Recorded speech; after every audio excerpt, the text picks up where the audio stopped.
Hi there, future scientists and math wizards.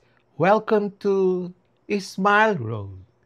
I'm Sir M, and I created this channel just for you, senior high school students looking to make science and math easier, clearer, and yes, even more fun. On Smile Road, we explore exciting lessons in general science, solve real life problems in general mathematics, and learn how these subjects connect to the world around us, from floating boats to your monthly budget.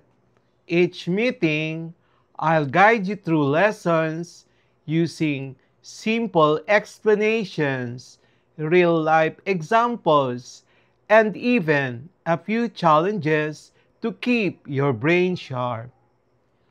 Whether you're reviewing for exams, catching up on class topics, or just curious about how the world works, you're in the right place. Don't forget to hit that like, subscribe, and notification bell so you won't miss any of our learning adventures here on Smile Road. So, are you ready to start this journey with me? Let's walk the road of knowledge with a smile. We are now dealing with the effect of salt concentration on plant growth, and this is our quarter 2 chemistry lesson number numeral number 10, grade 11, general science. So again, our lesson is about the effect of salt concentration on plant growth. And this is chemistry lesson Roman numeral number 10. Our intended learning outcomes for today's lesson: by the end of the activity, the learner should be able to identify the role of water and dissolved salts in plant growth, describe the effect of increasing salt concentration on plant health and development, apply experimental methods to test how salinity influences plant growth, analyze data from observations to determine the threshold at which salt water prevents plant growth, and then finally, recommend possible practices to reduce the negative effects of salinity on plants in gardens and agricultural fields.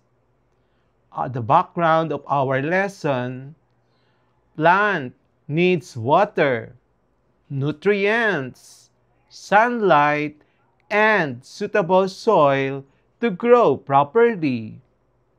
When water contains too much salt, which is the salinity, it creates problems for plants because salt affects how roots absorb water.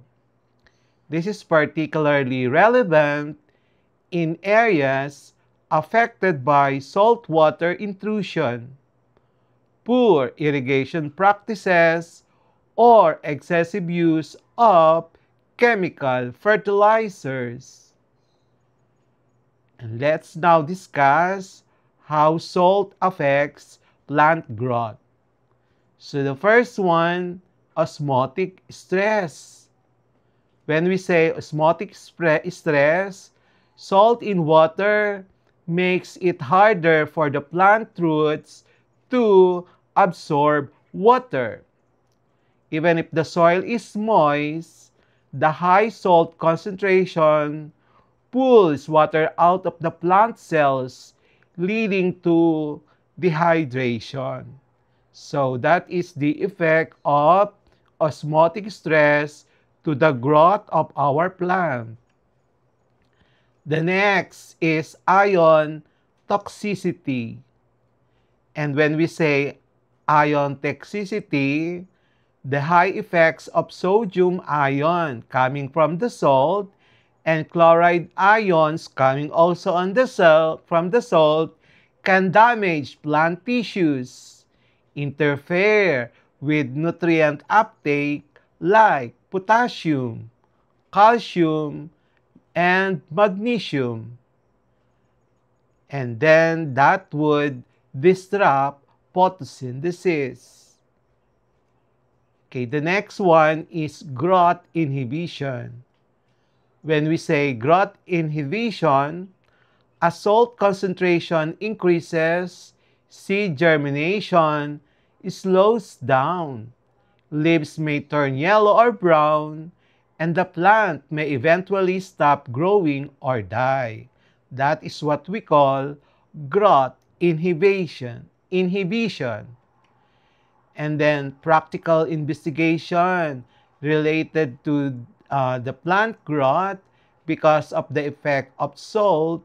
Learners can set up a simple experiment by planting the same type of garden seeds, example, mung beans or petchay in several containers, and then watering them with solutions containing different salt concentrations, say 0%, 1%, 2%, 3%, 5% of sodium chloride or the table salt. And then observing and recording growth parameters such as germination rate, leaf size, color, and overall plant health. What would be our expected results? So these are the expected results. First, plant watered with 0% salt, which is the pure water, should grow normally. As salt concentration increases, plant growth slows and symptoms like wilting, stunted growth, and discoloration appear. At a certain concentration, that is what we call the threshold, plants will completely stop growing or just simply die. And our real-world applications. This investigation helps learners understand challenges in agriculture such as A. Soil salinization from poor irrigation, and then saltwater intrusion in coastal farmlands, and then the importance of choosing salt-tolerant crops or using desalination and soil flushing methods to manage salinity. When we say desalination, that's a method wherein we remove the sodium chloride content in the water. And then when we say soil flushing methods, we add soil to reduce the concentration of sodium chloride in the soil. And then minimizing negative impacts. Okay, so to minimize the negative impacts, use rainwater or fresh water for irrigation when possible. And then plant salt-tolerant species, what we call them halophytes, in areas prone to salinity. And then improve drainage systems to prevent salt buildup in the soil. And then use mulching and soil amendments to enhance soil quality. Practice problem, chemistry lesson, Roman numeral number 10, the effect of salt concentration on plant growth. Practice problem number 1. A group of students prepares 5 solutions with salt concentrations of 0%, 1%, 2%, 3%, and 5%. Predict which concentration will most likely cause the plants to wilt. And we're given salt concentration uh, from 0, then 1, then 2, then 3, then 5% of sodium chloride concentration or whatever salt required, which is most likely the one that would cause wilting.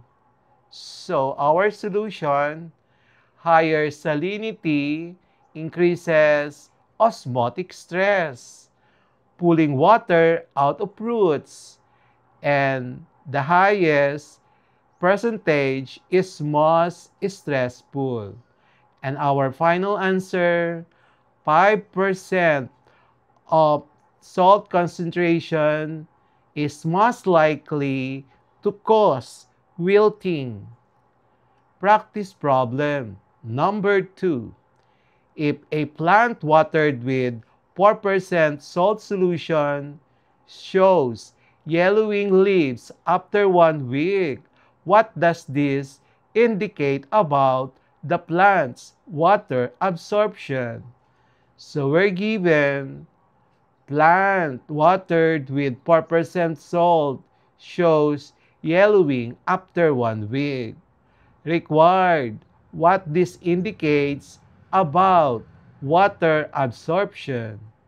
So a solution, high external salt lowers water potential, roots can take water effectively. Nutrients or water stress, and that is what we call chlorosis. So the final answer indicates reduced plant water uptake, or osmotic stress, leading to nutrient deficiency, which we call chlorosis. In this practice problem number 2, it is only mentioned there if you don't have to water the plant with whatever concentration of salt solution. Please do not. Practice problem number 3. Students observe that plants watered with 0% and 1% salt solutions grow taller than those with higher concentrations. Explain why. So given 0% and 1% groups grow taller than higher concentrations. So we are required to explain why. And our solution, low or no salt allows normal water uptake. And then